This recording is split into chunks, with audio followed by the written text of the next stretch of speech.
Odlično. To je bilo nekaj tako lepega. In najlepše je bilo to, da smo srečali po celem letu ali po 2 ali po 3 letih kolege. To je bilo pravo prijateljsko srečanje. In vsi smo se ga, mislim, veselili. Vsa leta.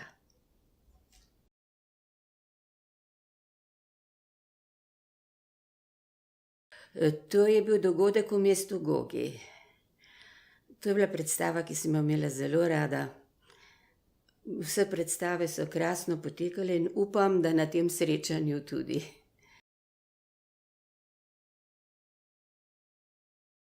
Kolikor se spomnim, so bile predstave vedno nabito polne.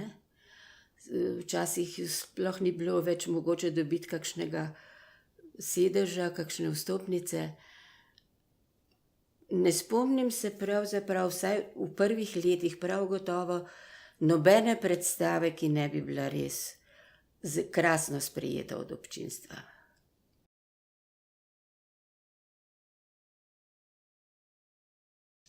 Torej, najprej bi rada rekla, da smo, mislim, več ali manj vsi v gledališču zelo obžalovali, da je gospod Žižek šel.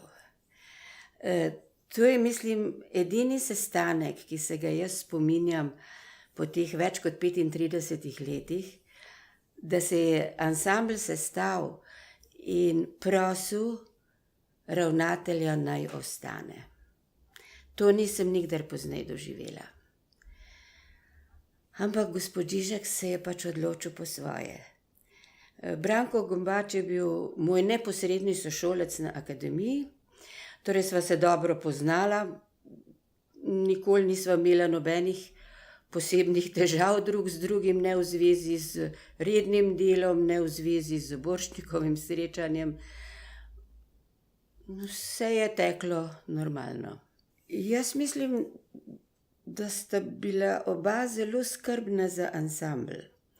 Oba sta skrbela za to, da se je ansambel razvijal. Mislim, da sta oba verjela v ansambelsko igro. In mislim, da kadar so gledališča izbirala, so mogoče tudi gledala z tega vidika. Takrat je bila skrb za to, da so vsi delali, ali vsaj več ali manj vsi. In skoraj da vsak je dobil priložnost. Ne vem, če je to danes še tako, ampak danes sem jaz publika.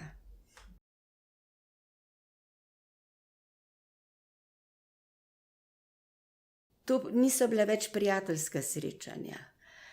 In tudi selektorji, ki prihajajo, imajo pač svoje videnje gledališča.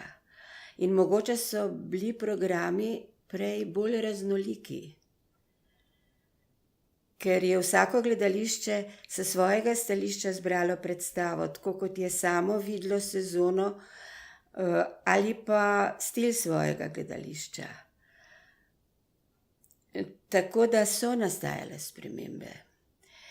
In nekaj napetosti prinese pač vsako tekmovanje, to ni bilo več srečanje, čeprav se še imenuje Borštnikovo srečanje, ampak je postalo na nek način tekmovalno in tako so nastajala majhna trenja, recimo tudi med ansamblom.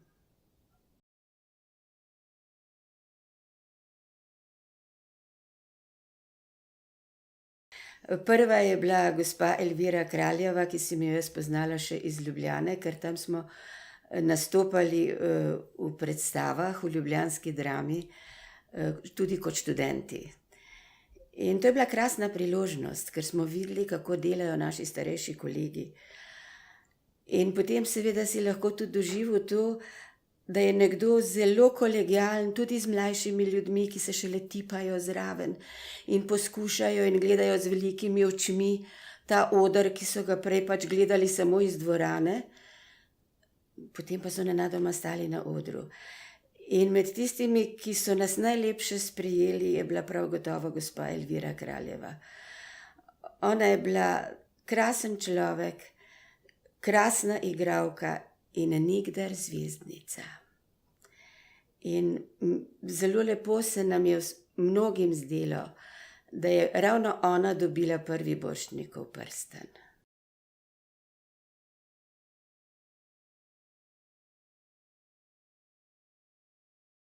Zelo smo bili veseli, da smo lahko sodelovali, mislim, da 5-krat ali 6-krat celo, na komornem odru v tako imenovanem dodatnem programu Borštnikovega srečanja. To je bilo seveda za te mlade ljudi, s katerimi sem delala, to so bili višji osnovnošolci in srednješolci.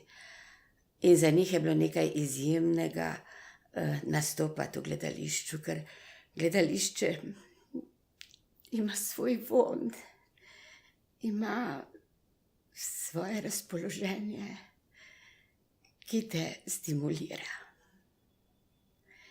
In če to kot mlad človek lahko doživiš, jaz mislim, da je bilo to zelo pomembno za njih.